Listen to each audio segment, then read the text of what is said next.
Hello everybody, welcome to our Palworld Survival Guide. We are talking about a Daedream today. There they are, just hanging around. Daedream is pretty useful, I have to say, so I'm pretty excited to kind of go into detail on what they do and all that. So let's start with the basics. Daedreams, if we go to their Paldeck, there we are.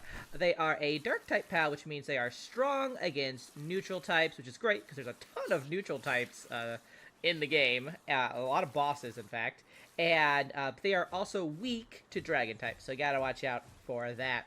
Now when you capture or defeat a Daedream, they have a chance of dropping venom glands or small pal souls, which are pretty useful in crafting, so that's pretty awesome.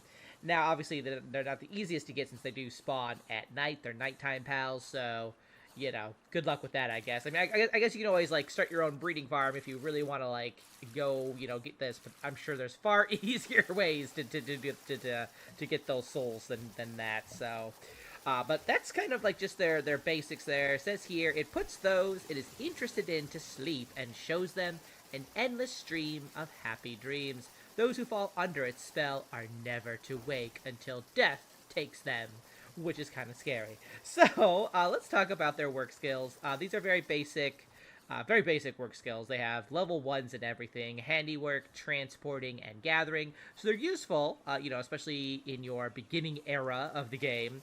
But they are, I wouldn't say working is like their primary use, and we'll get into that in just a moment.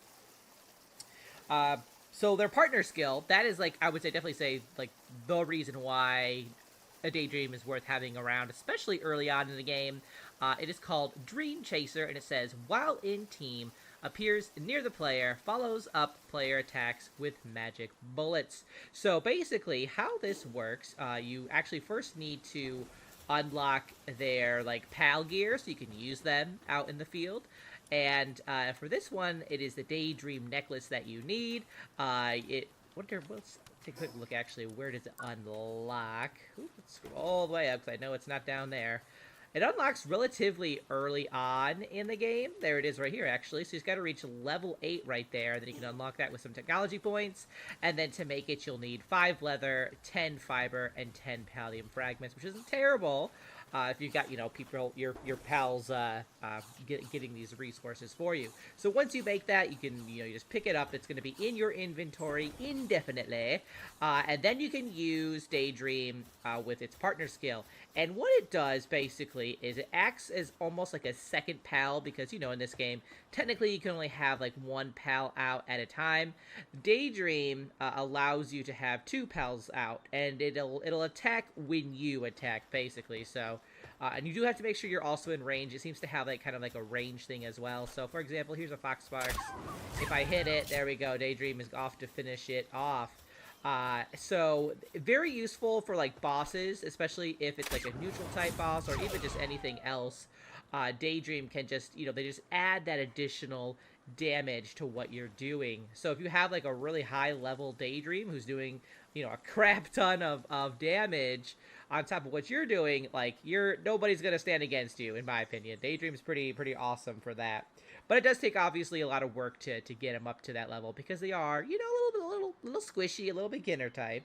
But that is their kind of primary their partner skill and all that. Now, you don't have to use them like this. You can actually, like throw them out as well. So if I just quick scroll to it, we have them right there. So I can be like, go be an actual pal Daedream, and you can use it that way if you want. But they're not really meant to be used like that. They're really meant to just kind of be your secondary auto fighter person on your shoulder.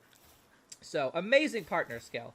Now, if you want to breed these guys, because they do technically only spawn at night, it might be a little bit faster to get, you know, a bunch that way. There's a ton of, actually, of breeding combinations, but some of the more easier ones to do are Rushor and Thwack, Liftmonk and Galeclaw, Direhowl and Foxsparks, Gorarat and Hangyu, and then Fuddler and Tansy. But there's a ton of them out there. Those are just, like I guess, in my opinion anyway, just the slightly easier ones to kind of, you know, get and then go ahead and breed. But if you do want a challenge, you can get them out in the wild at nighttime, obviously. So this is a definitely a nighttime adventure for you.